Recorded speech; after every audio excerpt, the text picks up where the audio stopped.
Have you ever been a guest in an English-speaking home standing by the countertop and you want to help? You see your host cooking and you want to ask, can I wash this plate and put it in the dishwasher? Or where are the cabinets so I can grab a glass? But suddenly, your mind goes completely blank. You freeze. Or maybe you share an apartment with English-speaking roommates. You're trying to find a clean mug for your tea, and you are just staring at the refrigerator in total silence because you're afraid of using the wrong words to ask where things are. It feels so frustrating, doesn't it? It really does. You feel like a beginner all over again just because you don't know the names of a few basic tools. The kitchen is full of specific objects, and when you can't name them, you feel disconnected. But listen to me carefully. You are not alone, and it is not your fault. The kitchen has its own special vocabulary in English, and today we are going to unlock it for you. That's exactly right. Hi, everyone. I am Hannah. And I am Adam. And we are so happy you are here with us today. In this episode, we are going completely stress-free. We are going to slow down, take a deep breath, and learn exactly how to have natural, easy, everyday kitchen conversations in English. We have packed this lesson with exactly 49 essential kitchen words, so you will never feel lost again. No complicated grammar, no confusing textbooks, just the real, natural English that native speakers use every single day when they are cooking, eating, and cleaning up. We are going to make this so easy for you. Before we start our lesson today, please take just one quick second to click that like button and subscribe to the podcast. It's completely free and it helps us keep making these skill-building lessons for you every single week. Yes, thank you so much for your support. Are you ready, Hannah? I am ready, Adam. Let's get into the kitchen. So our topic today is the kitchen conversation. Hannah, when we say kitchen conversation, what exactly do we mean in the simplest English possible? That is a great question. A kitchen conversation is exactly what it sounds like. It is the talking you do with family, friends, or roommates while you're inside the kitchen. It's not always about the food. Sometimes you talk about your day while you stand by the sink. Exactly. The kitchen is the heart of the home. It's where everyone naturally gathers. You don't need a formal meeting. You just lean against the counter and talk. So true. Speaking of the kitchen, Adam, I have to ask, be honest with me and with our listeners. What kind of person are you in the kitchen? Are you the neat and tidy chef, or are you the messy cook who leaves a disaster behind? Oh, wow, putting me on the spot. Listeners, I have a confession. I am definitely the messy cook. I open every door in the pantry, I use every tool, and I somehow always miss the trash can. There's flour on the floor. It's a disaster. What about you, Hannah? See, I am the exact opposite. I clean while I cook. I cannot stand a messy space. If there's a spill, I clean it immediately. But I have a big flaw. I'm quite lazy when it comes to cooking. I prefer making things that take 10 minutes. We would be terrible roommates, but maybe a great team. One cooks, one cleans. Exactly. And in a shared kitchen, teamwork requires communication. You need the right words to talk to each other. So let's give our listeners the exact tools they need. Let's dive into our essential vocabulary. We have chosen 8 absolute must-know verbs and phrases for the kitchen, and we're going to mix in lots of nouns. Listeners, wherever you are, I want you to repeat these words out loud with us. Our first word is a verb. It's chop. I'll spell that for you. C-H-O-P. Chop. Chop simply means to cut food into smaller pieces, usually using a cutting board and a sharp knife. Now, here's a huge mistake many English learners make. They use the word cut for everything. They say, I'm cutting the onions. While cut is okay, native speakers almost always say chop for vegetables. Yes, chop sounds so much more natural. Let's try an example sentence. Listen closely. Could you chop the onions on the cutting board? Let's say it together, nice and slow. Could you chop the onions on the cutting board? Now it's your turn, listener. Say it out loud right now. Could you chop the onions on the cutting board? Fantastic, really good. Okay, word number 2. This is another verb, boil. Let's spell it, B-O-I-L, boil. To boil means to heat a liquid until it creates bubbles. You can boil water in a big pot on the stove or use an electric kettle. A common mistake is saying I'm making the water hot or I'm cooking the water. Don't cook the water, just boil it. Here's our example sentence. I need to boil some water on the stove. Let's both say it. I need to boil some water on the stove. Over to you now, listener. Say it with feeling. I need to boil some water on the stove. Very nice. Moving on to number 3. This is a very common phrase. Set the table. I'll spell the main word. Set. S-E-T. Set the table. Set the table means to place the tools you need to eat. You might put down a fork and a spoon next to the plates. A lot of learners say put the table or prepare the table, but the natural phrase is set the table. Here is our example. Dinner is almost ready. Can you set the table? Together. Dinner is almost ready. Can you set the table? Your turn, listener. Speak up. Dinner is almost ready. Can you set the table? Great pronunciation. Let's go to number 4, another essential phrase, do the dishes. Let's spell dishes. D-I-S-H-E-S, dishes. This means to wash all the dirty items using the sink, a sponge, and maybe drying them with a dish towel.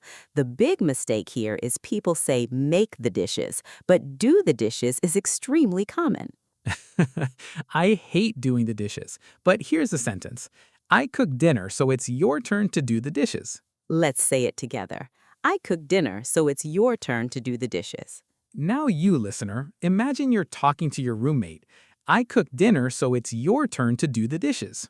Very nice. Okay, number 5 is a phrasal verb, wipe down. W-I-P-E, wipe, D-O-W-N, down, wipe down. To wipe down means to clean a surface using some paper towels or a cloth.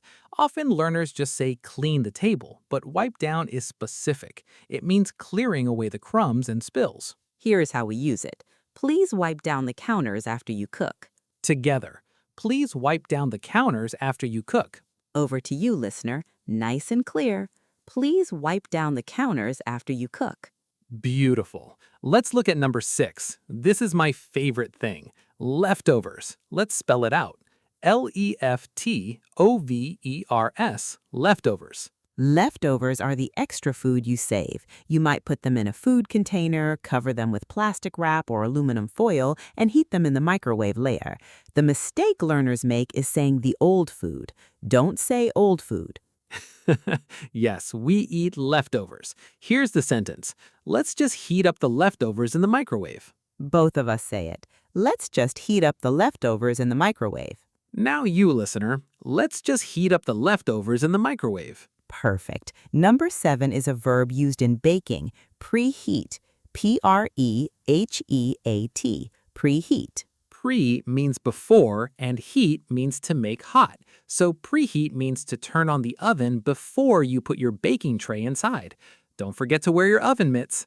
Learners often say, make the oven hot first. Just say preheat. Here is the example sentence. Don't forget to preheat the oven to 200 degrees. Let's say it together. Don't forget to preheat the oven to 200 degrees. Your turn, listener. You've got this.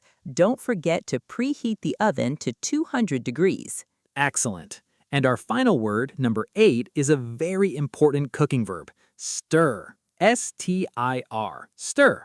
To stir means to move a tool in a circle inside a saucepan.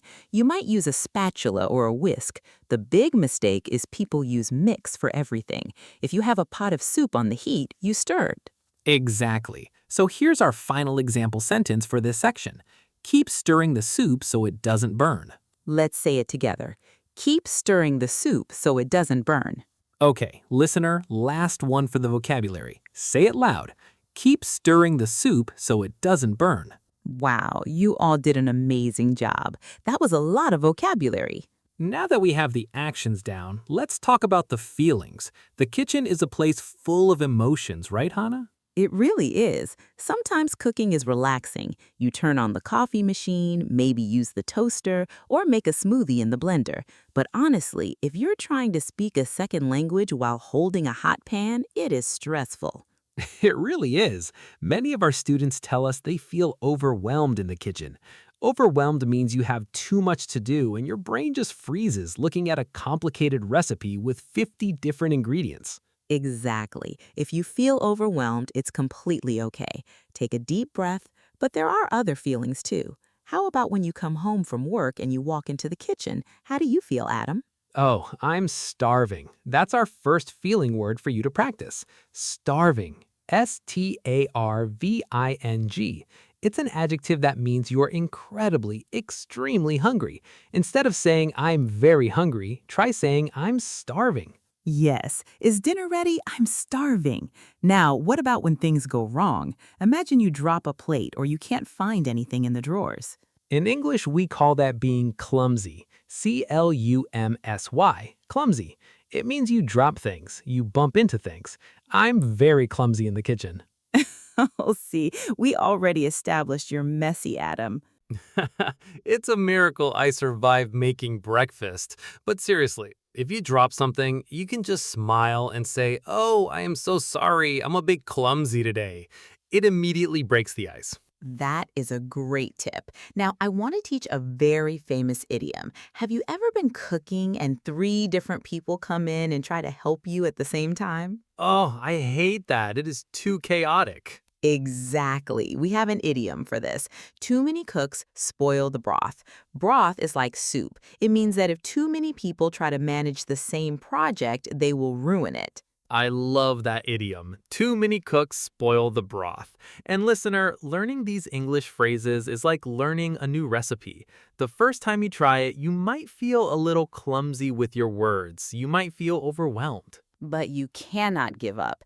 Every time you practice saying these words out loud, you're getting better. You're building muscle memory. That's right, you are doing an incredible job. Native speakers don't judge you for your grammar, they just want to connect with you. You've got this. You absolutely have got this. In fact, pretty soon having these conversations is going to be a piece of cake. That is our final idiom, a piece of cake. It means something is very, very easy. Cooking a 5-course meal might not be a piece of cake, but speaking English with confidence, you will get there. Okay, Adam, it is time to put everything we just learned into action. Let's do a real-life simulation. I love this part.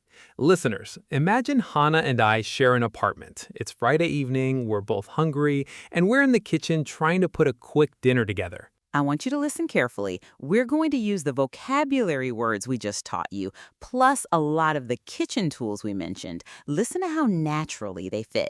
Ready, roommate? Ready? Let's begin. Oh man, I am absolutely starving. Did you eat lunch today? Barely. I just had an apple. I'm starving too. Do you want to eat the leftovers from Tuesday? There's some of that chicken stew in the fridge. Oh, the leftovers. Good idea. Let's make some fresh pasta go with it. I'll put my apron on. Perfect. I'll grab a big pot and boil some water. Can you get the stew out and put it in a frying pan? On it. I'll use the tongs to get the chicken out. Do we need any spices? Yes, grab the salt shaker and the pepper mill. Oh, and I want to make a quick side salad. Where's the vegetable peeler and the cheese grater? I think they're in the top drawer. I'll help with the salad. Let me get the measuring cups and measuring spoons to make the dressing in a small bowl. Thanks. Put the greens in the large mixing bowl, please. And Adam, please make sure you keep stirring the stew so it doesn't burn. I am stirring it right now. Okay, the pasta water is boiling. Great. Pour the pasta in. When it's done, we can drain it in the colander. While that cooks, can you set the table for me? Will do. Plates, forks, napkins, all done. Thank you. And hey, please wipe down the counter. You left onion skins everywhere. Oops, sorry. I'm so clumsy today. I will wipe down the counter right now. Too many cooks spoil the broth, right? Maybe I should just sit down. No way. You're staying here to help me do the dishes after we eat. And scene. Fantastic job, Hannah. You too, Adam. Listeners, did you hear how natural that was? We packed so many words in there. Colander, measuring cups, tongs, peeler. Exactly. If you can master those phrases and objects, you can survive in any English-speaking kitchen in the world. But we're not finished yet. It is time for the most important part of our podcast, the shadowing review. That's right. Listening is good, but speaking is where the magic happens. We're going to isolate the 5 most important sentences from today's lesson. We will say them at a normal, natural speed. We want you to shadow us, listen carefully, and immediately repeat after us. This is incredible speaking practice. Stand up straight, take a deep breath, and let's review. Sentence number 1. Listen and repeat. Could you chop the onions on the cutting board? Pause. Could you chop the onions on the cutting board? Sentence number 2. Listen and repeat. I need to boil some water on the stove. Pause. I need to boil some water on the stove. Sentence number 3. Listen and repeat. Let's just heat up the leftovers in the microwave. Pause. Let's just heat up the leftovers in the microwave. Sentence number 4. Listen and repeat. Can you set the table for me? Pause. Can you set the table for me? And our final sentence, number 5. Listen and repeat. Don't forget to wipe down the counter. Pause. Don't forget to wipe down the counter. Wow, excellent work. I can practically hear you all sounding more confident already. We are so proud of you. Let's do a very quick summary of what we accomplished today. You learned that kitchen conversations don't need to be overwhelming. You learned essential vocabulary, and we covered dozens of kitchen items from the sink to the spatula. You learned phrases to help manage the kitchen like set the table, do the dishes, and wipe down, and you learned how to talk about eating leftovers when you're absolutely starving. You have taken a massive step forward in your skill building today. Remember, building fluency is about taking these small, everyday situations, learning the vocabulary, and practicing it out loud until it feels like a piece of cake. Exactly. And before we let you go, we want to hear from you. We have a highly specific question for you today, and we want you to answer it down in the YouTube comments below. Here's the question. What is your absolute favorite dish to cook, or do you prefer being lazy and eating leftovers? I want you to try to use at least one vocabulary word from today's lesson in your comment. Tell us if you love to chop vegetables or if you prefer to just use the microwave. We read every single comment and we try to reply to as many as we can. It builds such a wonderful community. Thank you so much for spending your time with us today. Remember to subscribe if you haven't already. Most importantly, keep practicing, keep speaking out loud, and don't be afraid to make mistakes. Every single day you make a little progress. We'll see you in the next episode. Goodbye, everyone. Bye, friends. Happy cooking.